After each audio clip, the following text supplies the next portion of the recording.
যার জন্যে ঘর বানাইলাম সে রইল না ঘরে,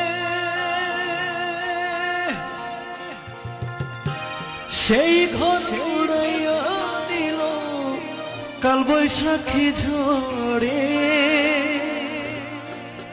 প্রাণটায় আমার ছটফট করে, বুকে হাহাকার আমার ভালোবাসার ময়না পাখি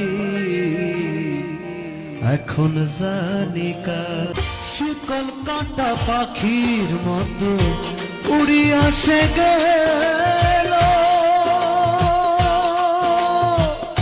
সেই দিন হইতে আমার জীবন শুধু এলোমেলো।